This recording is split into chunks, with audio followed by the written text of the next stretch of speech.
como la única alternativa secular y racionalista al derecho natural, el positivismo jurídico fue la doctrina oficial, tanto en Alemania nazi como en la Unión Soviética. Esto se debe a que el positivismo jurídico identificó la justicia con cuanto estatula el derecho positivo aquí y ahora. De modo que, aunque Hans Kelsen proclamó la neutralidad moral del derecho, de hecho Hans Kelsen defendió crímenes tales como el asesinato de la fracción nazi de Ernst Röhm, tan solo porque un tribunal alemán la justificó al día siguiente. Escribió todo un artículo justificando ese asesinato. Y no es que Kelsen fuera fascista, ni mucho menos, pero sin querer defendió al fascismo, sin querer. De nada le valió porque tuvo que emigrar después que los alemanes ocuparon Austria. En suma, las doctrinas mercenarias opuestas truecan la verdad por la servidumbre, de modo que no merecen ser llamadas filosóficas, del mismo modo en que los cortesanos no merecen llamarse estadistas. Filosofías suicidas y escapistas.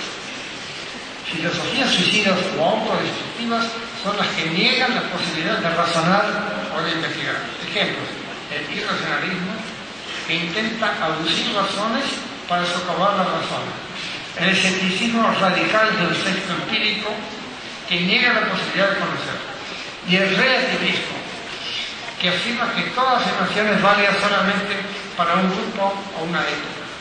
Las tres filosofías se niegan a sí mismas como saberes universales. Entiendo por filosofía escapista la que reúne los problemas más importantes y más interesantes. Los casos modernos más obvios de escapismo filosófico son la fenomenología, la filosofía lingüística y la metafísica moral, o la metafísica de los mundos posibles. La fenomenología es escapista por centrarse en el yo.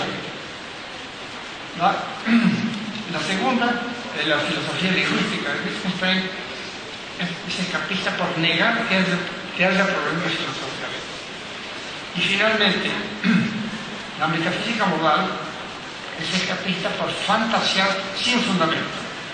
Ninguna de ellas enfrenta de manera realista los problemas oncológicos, nociológicos y éticos que plantean las ciencias y las técnicas. Por consiguiente, estas filosofías no favorecen el avance del conocimiento.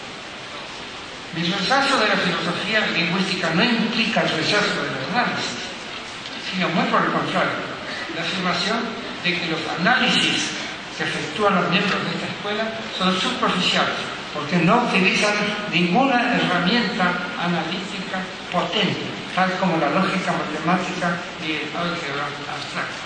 Aquí doy algunos ejemplos. Además, sostengo que el análisis no es sino un medio. Sostengo que la meta del filosofal es la síntesis, o sea, la construcción de teorías filosóficas. También creo que, puesto que el significado de una idea solo puede hallarse descubriendo qué implica y qué la implica, el mejor análisis es la síntesis, en particular la ubicación de la idea que se examina, su ubicación en un sistema hipotético deductivo, o sea, una teoría. Por ejemplo, el concepto de tiempo no se dilucida averiguando cómo se utiliza la palabra tiempo en una tribu dada. Se dilucida construyendo una teoría del tiempo, o a lo mejor una teoría del espacio-tiempo. En cuanto a la tercera de las filosofías escapistas mencionadas, la filosofía de los mundos posibles, solo se ocupa de metafísica, pero a diferencia de las metafísicas tradicionales, no se ocupa del mundo real. Su motivación inicial no fue comprender la realidad, sino encontrarle aplicación a la lógica modal, o lógica de la posibilidad. El lógico Saul Kripke propuso la siguiente interpretación de la expresión P es posible, donde P designa una proposición. La interpretación sería la siguiente: ¿existe algún mundo en el que P es verdadero? Esta interpretación tiene la ventaja de que abre las puertas a la imaginación incontrolable. Por ejemplo, si alguien sostiene que los cerdos pueden volar, en lugar de sacar de rosa, le dice: usted tiene razón, hay un mundo llamado Porcalia en el que los cerdos vuelan. Y si alguien objetase que los cerdos no pueden volar porque carecen de alas, se le contestaría: esto no importa, ya que la teoría de masas no impone restricciones de ningún tipo, ni siquiera define el concepto clave de mundo posible. Para algunos es un mundo tan real como el nuestro, para otros es simplemente un conjunto de proposiciones. En suma, aparte del suicidio, hay por lo menos tres maneras en que el filósofo puede olvidar la realidad. Uno es ensimismándose, el caso de la fenomenología. Otra es concentrándose en palabras, el caso de la filosofía lingüística. Y el tercero es fantaseando imposible, los llamados mundos posibles. ¿Acaso se dirá que las doctrinas escapistas son inofensivas? Esto no es cierto. Si se las practica en soledad, las doctrinas escapistas son tan autodestructivas como otras prácticas escapistas, tales como el abuso del alcohol, de la televisión, del internet o de la ensoñación diurna en reemplazo del trabajo. Y si se las practica desde la cátedra, las doctrinas escapistas desvían la atención de los jóvenes, las desvían de problemas interesantes, todos los cuales exigen más, irán más. Para sobrevivir hay que afrontar peligros razonables y escapar a los que se corre sin promesa de gran recompensa. Uno de ellos es el escapismo.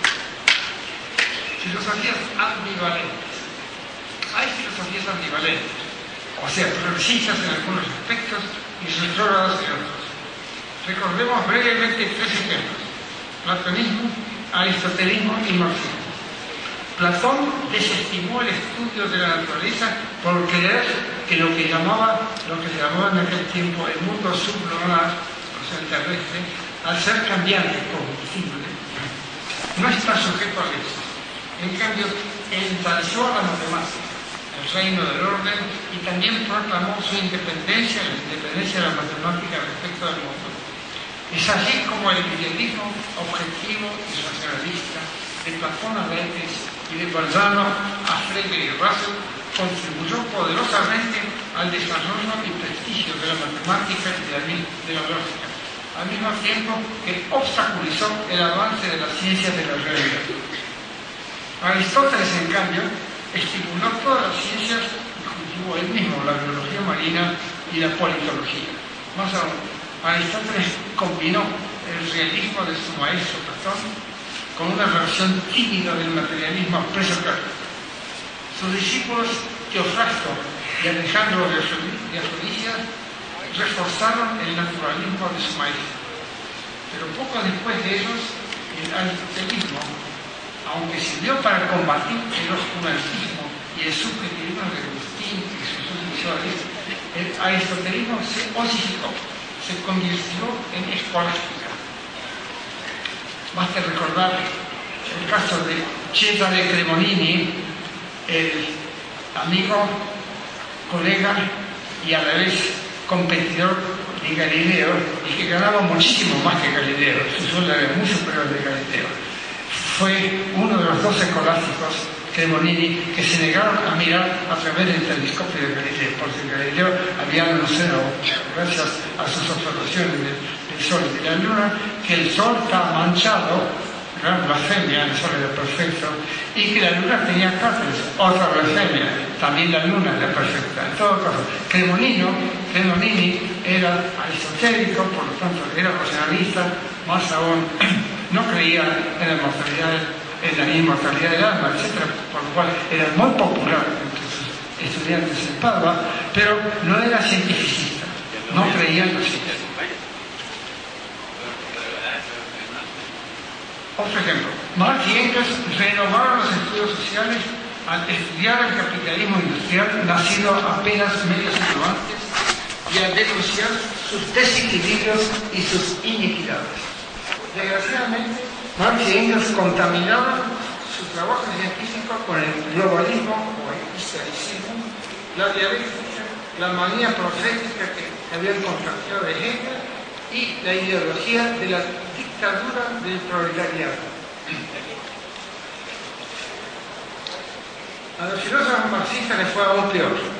Osificaban lo que había sido una filosofía tosca pero fresca y rebelde.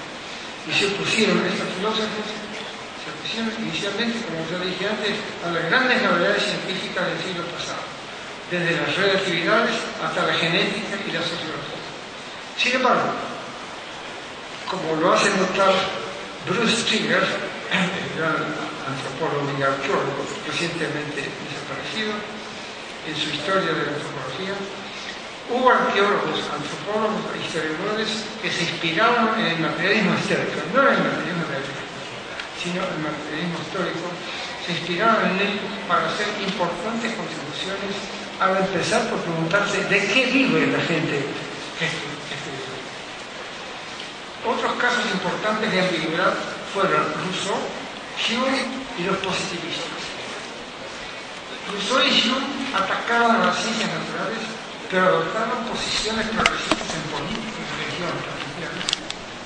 El positivismo pretendió recortar la sala de la física teórica, pero los estudios sociales sirvió de filtro para separar las ciencias de la palabrería y la especulación infundada. El intuicionista Henri Bergson terminó escribiendo páginas lúcidas sobre las raíces de la moral y de la religión. Y Nikolai Hartmann, una vez que abandonó la fenomenología de Husserl, dijo cosas interesantes sobre categorías y niveles de la realidad. En resumen, antes de adoptar o rechazar en bloque una escuela filosófica, veamos si ha dejado algo rescatable. Puede ser que en filosofía no haya filones, sino solamente pepitas. Concluyo. Es sabido que las ciencias, aunque difieran en sus referentes en los sujetos que estudian, las ciencias son metodológicamente una. Todas procuran claridad, rigor, generalidad, sistematicidad, profundidad y sobre todo verdades, aunque sean aproximadas. ¿Qué diferencia entre la unidad y armonía de las ciencias y la armonía de las filosofías? Cada filósofo define su disciplina a su manera, de modo que puede descalificar a las doctrinas que no le gustan. Yo sugiero un cartabón para medir objetivamente el valor de una filosofía. En mi opinión, una doctrina filosófica es tanto más valiosa cuanto mejor concuerda con las ciencias del momento y cuanto más favorece su progreso. Una filosofía contribuye al avance del conocimiento no solo cuando propone ideas provisorias, sino también cuando plantea problemas de interés a los científicos, cuando examina inteligentemente sus hipótesis técnicas o cuando destroza prejuicios y barreras.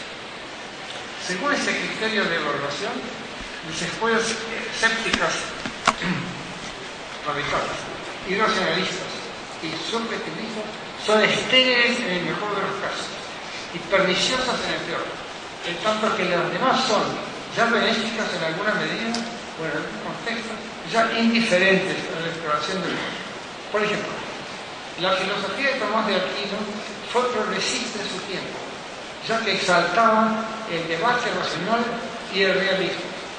Por el contrario, la fenomenología de Husserl es absolutamente regresiva por ser oscura, por encomiar el despegue de la realidad y rechazar la ciencia, aun cuando se autoproclame ciencia rigurosa.